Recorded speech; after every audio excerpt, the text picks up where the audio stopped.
gabadhan waxa ay u socotaa goobteeda waxbarasho inta ay wadada ku socotay waxa ay la kulantay wiilashan oo mid ka mid ah ay ka muuqato jacayl uu u qabo gabadha qasab wax kuma laha gabar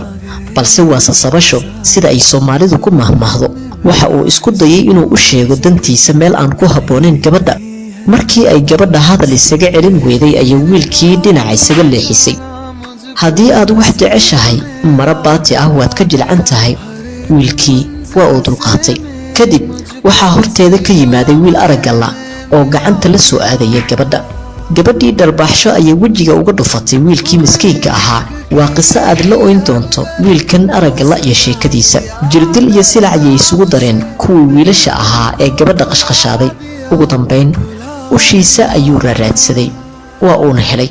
balse waxa uu halkaa uga soo tagay hadiyad tii ugu qaalisaneed ee la siiyay cajiib gabadhii ayaa markii ay gaariga soo raacday waxa ay weeday moobilkeedii raadin dheer kadib waxa ay u soo carartay halkii wiilkii aragala ah ay ku dharbaaxday waa ay ka heshay moobilkeedii sidoo kale waxa ay heshay boombale caag ah oo meesha yaalay u fiirso boombalaha waa hadiyad ay siisay xilligii ay yareed jaceelkeedii xasuus dheer ayay gashay isaga oo jidka soo mariyay ayaa ka dhacday hadiyadii la siiyay wiilkii inta uu soo qaadanayay hadiyadii la siiyay ayaa gaari jugsiiyay halkaana uu ku waayay aragiisa koomana uu ku galay waa wiilkii ay darbaaxaysay waa jaceelkeedii caruurnimada waa xasuusteedii xilligii ay yareed cajiib daawade gabadhan waxa ay bilowday in ay raadiso wiilkii aragala ah waayo waaba jaceelkeedii oo weynaaday daraadeedana uu u waayay aragga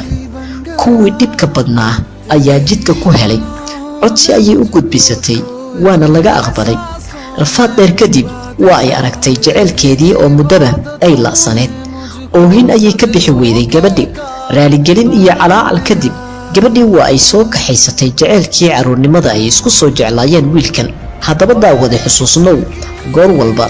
jacaylka dhabta ah ma dhammaado waa saaxiibkiina liibaan cabdi cali oo idin leh jacayl